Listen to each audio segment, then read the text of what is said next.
ఓం శ్రీమాత్రే నమః. సౌందర్యలహరి 94వ శ్లోకం.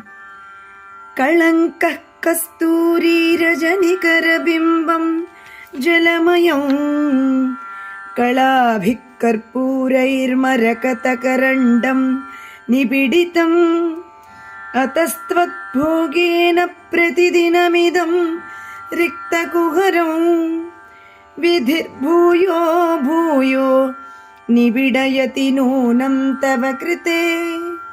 అనువాద పద్యము. అమ్మా కస్తూరి యౌను మత్స సజలం వైనట్టి ఆ చంద్రబింబం మే పచ్చల డబ్బి ఆతని కళావర్గమ్ము కర్పూర భాగమ్ముల్ నిత్యము నీవు వాడుకొనగన్ కల్పింపగా దాని శాంతమ్మున్ బ్రహ్మము నింపుగాదే ప్రళయాంతం మందునన్ పార్వతీ. తాత్పర్యము. తల్లి జగజ్జననీ ఆకాశములో కనబడు చంద్రమండలము మరకతమణులచే చేయబడి నీవు కస్తూరి కాటుక పన్నీరు మొదలైన వస్తువులను ఉంచుకొను భరణియే. చంద్రునిలో మత్సవలె నల్లగా కనబడునది కస్తూరి. ఆ చంద్రునిలోని జలతత్వము నీవు జలక మాడుటకు ఉపయోగించు పన్నీరు. చంద్రుని కళలుగా భావించబడునవి పచ్చ కర్పూరపు ఖండములు.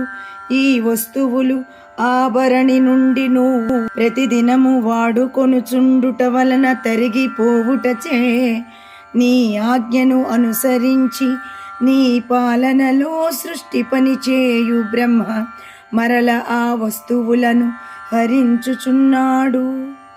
అంటే అయిపోయినప్పుడల్లా నింపుతున్నాడు అని అర్థం.